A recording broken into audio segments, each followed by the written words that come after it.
हाँ तो दोस्तों, इस वीडियो के अंदर हम उन लेसन्स के बारे में बात करेंगे जो कि आपको बुल मार्केट से सीखने को मिलते हैं। अब देखिए, बुल मार्केट क्या होता है।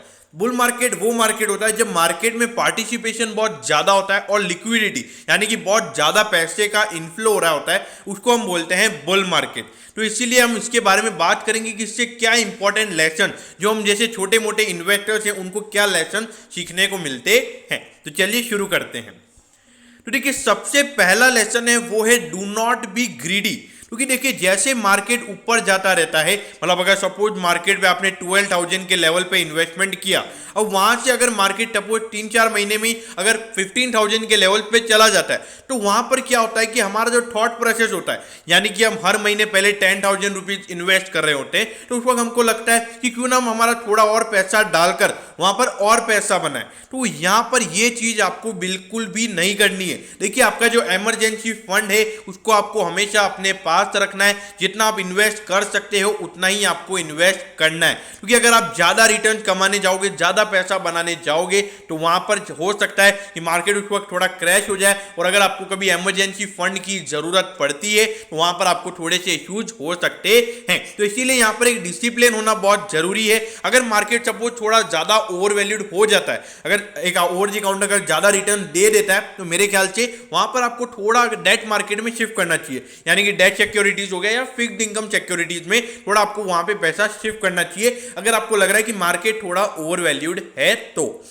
अब इसके बाद जो दूसरा मेन रीजन मुझे यहां पे नजर आता है कि जैसे जैसे मार्केट ऊपर जाता रहता है, तो वहां पर लोगों का जो ध्यान होता है, मतलब होता क्या है कि जब मार्केट बहुत ऊपर होता है तो बहुत सारे ऐसे स्टॉक्स होते हैं जो रोज अपर सर्किट लग रहे होते हैं, मतलब रोज 10% 20% वहां पे स्टॉक ऊपर होता है। तो जो इन्वेस्टर्स होते हैं उनको ऐसा लगता है कि यहां पर मैं भी इन्वेस्टमेंट करूं, लेकिन उनको वो बिजनेस समझ में नहीं आता है, और बाद में क्या होता है कि उनमें फिर से लोअर सर्किट लगना चालू हो जाता है और फिर वो इन स्टॉक में स्टक हो जाते हैं, मतलब फंस जाते हैं। तो इसीलिए आपको ये चीजें बिल्कुल भी नहीं करनी है। अगर आपको जो बिजनेस, मतलब अगर कोई कंपनी है, अगर उसका आपको बिजनेस समझ में नहीं आ रहा है तो उसको आप अवॉइड कीजिए, क्योंकि एनएससी पे 2000 कंपनी लिस्टेड है, तो ऐसा जरूरी नहीं है कि आपको हर कंपनी के बारे में पता होना चाहिए। देखिए, हम यहाँ पे पूरा रिसर्च वगैरह करते हैं, तो ऐसा नहीं कि पूरी कंपनी के बारे में हमको एग्जैक्ट नॉलेज पता है, लेकिन अगर आपको नॉलेज उस कंपनी के बारे में नहीं पता है, अगर आपको इन्वेस्टमेंट करना ही है तो पूरी रिसर्च करके आप उस पर इन्वेस्टमेंट कीजिए।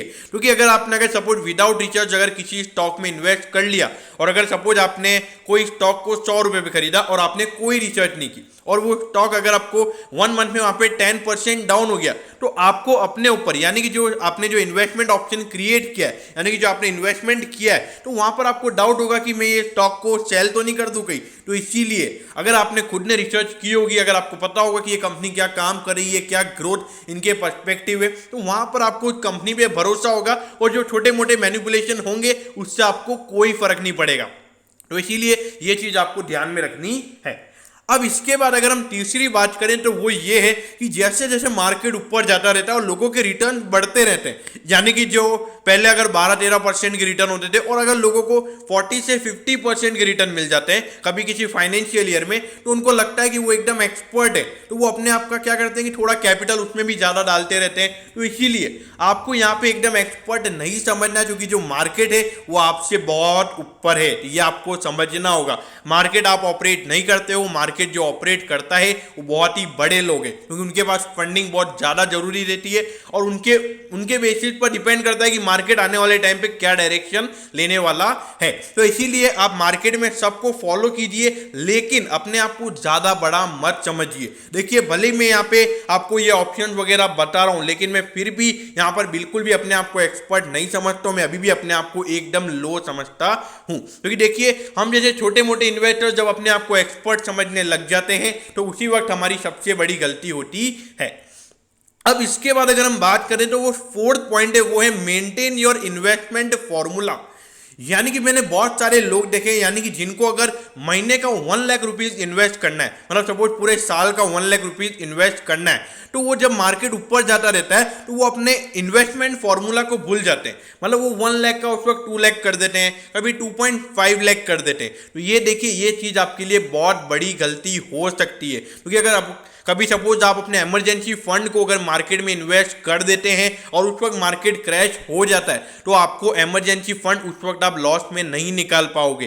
तो इसीलिए यहाँ पर आपको ये चीज़ें समझनी होगी कि एक इन्वेस्टमेंट फॉर्मूला, यानी कि आपने सोच रखा है कि इतना पैसा मैं इन्वेस्ट कर सकता हूँ, अगर कल तो मार्केट क्रैश होता है तो उससे आपको कोई फर्क नहीं पड़ेगा, क्योंकि आपको पता है कि आपकी इतनी होल्डिंग कैपेसिटी है, आपके पास इमरजेंसी फंड अच्छे से पड़ा हुआ है। और देखिए आपका एक इंश्योरेंस होना चाहिए, हेल्थ इंश्योरेंस, लाइफ इंश्योरेंस, इसके बाद आपको इन्वेस्टमेंट करना चाहिए, क्योंकि ये चीजें बहुत जरूरी है। ये बात आपको समझनी होगी।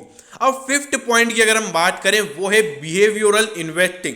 क्योंकि देखिए बहुत सारे लोग मैंने देखे कि जब मार्केट 7,800 के लेवल पे उन्होंने इन्वेस्ट किया, फिर उसके बाद उनको लगता है कि यार मैंने 8,000 रुपये पे इन्वेस्ट किया, फिर मैं 10,000 के लेवल पे इन्वेस्ट क्यों करूं। तो देखिए यहाँ पर आपको ये चीज़ समझनी होगी कि अगर आप कंपनी में इन्वेस्ट कर रहे हो तो आपको शेयर के प्राइस को नहीं देखना है, आपको कंपनी के ग्रोथ को देखना है। अगर आप बिलीव करते हो कि आने वाले 10 ईयर्स में कंपनी अच्छा परफॉर्म करेगी कंसिस्टेंटली, वहाँ पे 20% या 25% का रेवेन्यू ग्रोथ और नेट प्रॉफिट में ग्रोथ देखने को मिलेगा, तो आपको वहाँ पे शेयर प्राइस नहीं देखना चाहिए। आपको जो रेगुलर बेसिस पर आप इन्वेस्टमेंट कर रहे हो वो आपको करते रहना चाहिए, और जो शॉर्ट टर्म मैनिपुलेशन है उसको आपको इग्नोर करना चाहिए। क्योंकि देखिए लोगों को लगता है कि जब मार्केट क्रैश होगा मैं तभी इन्वेस्ट करूंगा, मैं मार्केट जब ऊपर होगा जब मैं सेल करूंगा। देखिए मार्केट का लो क्या होने वाला है और हाई क्या होने वाला है ये किसी भी नहीं पता है। देखिए कुछ लोग एवरेज वे ऑफ इन्वेस्टिंग भी फॉलो करते हैं, लेकिन देखिए वो एक अच्छा अप्रोच है। मतलब अगर सपोज कभी आपने कोई स्टॉक 100 रुपये पे खरीदा है तो वहां से अगर वो गिर गया तो वहां पर आप थोड़ा एवरेज वगैरह कर सकते हो, अगर आपको इसमें इन्वेस्टमेंट अप्रोच और बिजनेस पर अच्छा भरोसा है। तो इसीलिए तो देखिए यहाँ पे एक बिहेवियर इन्वेस्टिंग आपकी होनी चाहिए। और हाँ, जो आपके इमरजेंसी फंड, यानी कि अगर आपने कोई स्ट्रक्चर कर रखा है, मतलब अगर आप 1 लाख रुपए कमाते हो तो उसमें जो 50,000 रुपीज आपका एक्सपेंस है, 30,000 आप सेविंग अकाउंट में रखते हो, 20,000 रुपीज आप इन्वेस्ट करते हो। तो ऐसा नहीं होना चाहिए कि यार आप जैसे मार्केट बढ़ रहा है तो आपने वो 20,000 को 50,000 कर दिया, क्योंकि देखिए इमरजेंसी फंड होना बहुत जरूरी है। देखिए ये पर्सनली मैंने देखा है कि लोगों को ऐसी गलतियां होती है, तो इसीलिए मैंने सोचा कि क्यों ना ये गलती को उनको याद दिलाऊं।